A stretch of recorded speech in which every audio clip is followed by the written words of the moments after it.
ildeşlemez bir näse bir ýazypdyrlar. Üstes olma diýip goşgyny. Kim bilen aýtsan şonu açyklap berdiň mümkin bolsa. Doğru. Bir Goşgy Mahtumlyň kitaplarının köpsünde var. Yani hiçbir gol yazmada üstesi olmaz diyen goşgy yok.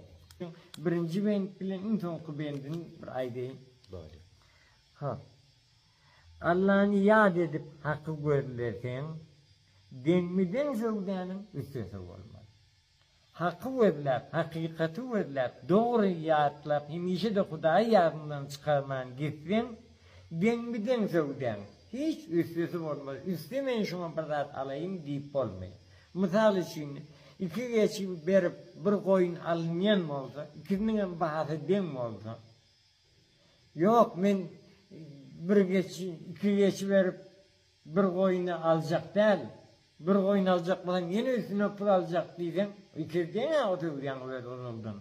Bunu şimdi öğren üstüne pul alacak falan, alan artık nasıl pulun haram. Den bir den köyden üstesi olmaz.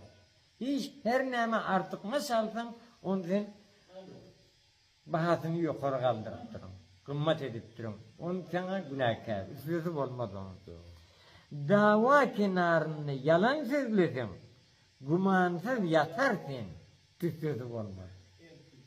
Bir dava duran adam olsa iki adam bir adam üstünde, bu menki deyip, o menki deyip, ama senin şunun kenarından barıp senin hiç kayıtında hakkın kimkiliğini bilmeyen, etmeyen yalandan bir söz deyip, hakkı bir yerine geçirsen, onun için doğruca hakkı koydurup durun.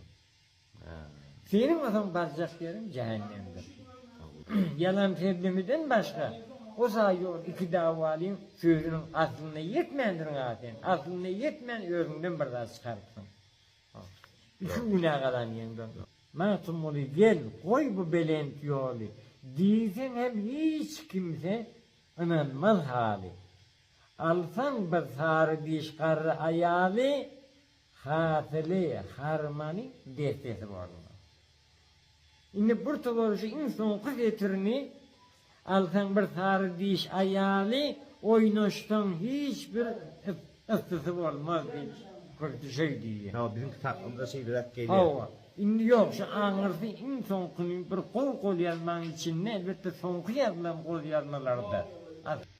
Alsan bir sarı diş karı ayalı hatili harmani defeti olmaz. Hatili. Yani ondan oğul kız önmez karı ayal alsan. Harmani, övrülüp, burada var adam var, yüzüp